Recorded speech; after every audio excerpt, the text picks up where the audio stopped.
guys, welcome to my YouTube channel. It's the first video I made in like 10 years, give or take, so bear with me a little bit, but I decided I'm wanting to do some story times like Miss Tana Mojo. But yeah, I'm just gonna hop right into it. So the year is 2023 and I'm 18 years old and I've just gotten out of a relationship and I was now old enough to use Tinder and Hinge and all the dating apps. I think this one was Bumble. I don't know. It was one of them. One of many. My breakup I was in, or that happened, I was literally going fucking insane. Like, genuinely crazy. Like, I don't know what was wrong with me. If you knew me during that time, so sorry. But yeah, I was going on the dating apps, putting myself back out there. I was also going through a tumultuous situationship at the time that was also driving me even more insane. So it was just bad time. Bad combo. So I matched with this man on, I think, Bumble. It was one of them, one of the dating apps. Let's say his name is Lee. So fake name, obviously. So me and Lee match and we're chit-chatting. He seems like a chill dude. We're talking for like probably like a week or two at this point. And he's like, oh, do you want to go on a date with me? So at this point I had met with people from dating apps. I had never gone on like an actual date. That's also a story for another time, whole story within itself. But I'm just like, you know what, fuck it, like I'll go on the date, see what happens. He plans this little date for us. He's like, I'm gonna pick you up, I'm gonna take you to the beach, and we're gonna have a little picnic on the beach with the sunset. And I was like, okay, oh my god, that actually sounds super cute, super chill, kind of romantic. I was like, okay, I'm down. So he drives like from 2 hours away from where he lived. Like where I am is like on the way to the beach. So he picks me up.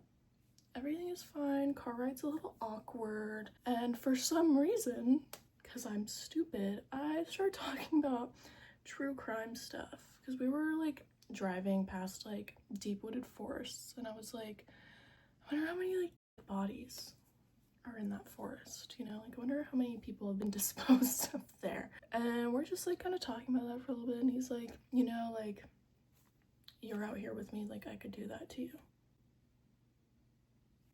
What do you mean you could do that to me? Hello? What do you mean? What do you mean? So anyways, I was like, okay, that's kind of scary, but you know, it's nothing I haven't heard before, unfortunately. So we get to the beach, things are going okay, and at this beach there's a giant like sand hill mountain type deal. I don't know, I'll probably put a picture in. So he was super athletic guy. I used to be a gym girl. I have not been in years. I love the gym, but I'm out of shape now, and I was most definitely out of shape then because I literally was drunk every single fucking day. He's like, I want to climb this little sand hill. Not little, it was fucking giant. And also, I was not wearing like beach clothes, okay? I was fitted up. I was wearing like knee-high stockings, little True Religion low-rise shorts, and Converse. And the thing about Converse is that if you wear them to the beach, sand is getting in your shoes. I still have that pair of shoes. There is still sand in them. So we began to essentially hike up this sand hill. And like 5 steps in, I am already so out of breath because it's like steep ass incline. So we're climbing. He's like chugging along like it's no problem. He's not even out of breath. And I'm like dry heaving, like so out of breath, wanting to. And he like is like far ahead of me at this point. He turns back and he's like, do you want to like go back down? Like it's fine. And I was like, no, it's okay. Like I got it. So we end up getting to the top. My Converse are weighing me down from the amount of sand that seeped through them. And he just wants to be up there for like 2 seconds. He like looked around, he was like, okay, let's go back down. I was like, really, all that for that? So I was already like not in the greatest mood. The sun is starting to set. We're just like walking along the beach, and then he's like, okay, let's set up for our picnic. We've earned it. And I was just like, okay. whatever. So he sets up the blanket and he brought a bunch of good ass food. Like he brought chicken, he brought pasta, he brought fruit, he bought like sodas. I don't know. I would have preferred it to be alcohol at that time. But, you know, I think we were both 18. So we eat. The conversation's going good. I'm not as nervous. And the sun is setting beautifully in the background. And I'm just like, wow, this was such like a cute, like romantic little date you took me on. He was like, well, maybe I've deserved something since this date was so nice. And I got so scared. So then I was like, I have to go to the bathroom really quick. So I walked up to the bathrooms and I called my mom. And I was like, you need me to be home, right? She was like, no, like, you're fine. You're an adult. Like, you can stay out as long as you want to. And I was like, no, you need me to come home. Like, I don't know why I couldn't have just lied to this man. But in my head, I was like, no, I need, like, an actual excuse of, like, what's happening. So she's like, okay, fine. You need to be home in an hour. Because at this point, I was like, fuck, he's gonna want me to kiss him. And I didn't want to kiss him. Like, I don't know, I kind of wanted to, but I was scared because I was sober. So I eventually get the courage and I walk back down to the beach. And the sun has almost completely set at this point. And he just like keeps scooting closer and closer and closer to me.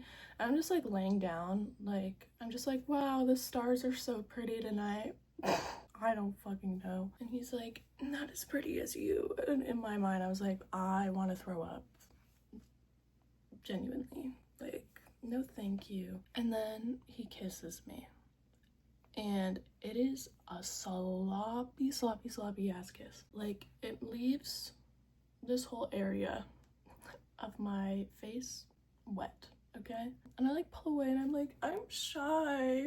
And he's like, that's okay, like, I'm shy too. Like, fucking obviously you're not. Like, you're laying the fucking moves on me, bro, but whatever. So then he kisses me again and again and again and again, and it's like the wettest, sloppiest. It feels like a dog is like essentially licking my mouth. And then he like grabs my chin and like stares at me, and I'm just like, hello, like, what's up? And then he starts licking my fucking face. Licking my face. Licking my face. I don't know. I can be freaked out. Do not lick my face. I had a full face of makeup on. All you're tasting is fucking foundation right now, okay? So he licks my face and then pulls away and is like, your skin tastes so good. Hello? What do you mean? What do you mean by that? So I'm like, thanks. I'm glad. I don't know. I was fucking tweaked out. Like, why are you licking my face and saying my skin tastes good? Are you gonna eat me? I literally was laying there like, oh my god, I'm about to get like ethel caned by this man. I'm gonna be in his freezer box cut up in his garage, essentially. So then he like starts trailing his hands around my legs, and I keep putting his hand back. Because mind you, it was pretty packed at the beach this day. Like, there were a lot of other couples near us, and it was really dark. Like, the sun had completely set. It was pitch black out. There's obviously no fucking lights on the beach. But I could, like, turn and still see the people who were near us. He was literally trying to fuck on the beach with people, like, 3 feet away from us. And I literally just kept, like, pushing his hand away, and I was like, I can't. We're at the beach. I'm not like that. It's not happening. And then he was like, but it was such a good date. Like, don't you want to end it on a really good note? And I was like, I think this was a good enough note. And I like pulled my phone out and I was like, it's getting kind of late. I need to go home. My mom needs me to watch TV with her. I was like, okay, fine, whatever. And then we're driving back and it's just like really awkward. He's like, so when can I see you again? And I was like, I don't know, like, I'm really busy. He was like, okay, well, I'm going to Utah for a couple weeks. Like, I'll let you know when I come back. He He drops me off and he again slobbers all over my face and licks like my jaw and my neck. He's like, I can't get over how good your skin tastes. And I was like, haha, okay, thanks for the ride, thanks for the day, I gotta go. And I went back home. And he had like messaged me here and there, and I wasn't really answering him. And then he randomly sent me a Snapchat video. And this Snapchat video was fucking horrific, okay? He's holding like a slice of watermelon, okay? And the video is in slow motion, and he's just like all over this fucking slice of watermelon. And do you want to know what the caption, like the text on that Snapchat video was? I want to eat you like this. I want to eat you like this. And then I immediately set my fucking phone down, and I was just like, I'm terrified of this man. So then I blocked him on everything, and I've never heard from him again, thank God. Like, I don't know if he was trying to send that in like a freak way or like a can of bullshit. And you know what? I'm so glad I never found out, because what the hell? Genuinely, what the hell? So yeah, that's probably my worst first date story. Worst first date I've ever experienced. Never again. And I luckily have not encountered any potential since then. Thank the damn Lord for that. So, moral of the story, never go on a date with a man named Lee. People named Lee eat people. So, stay safe out there, guys. And I hope you'll come back for my next video. Bye!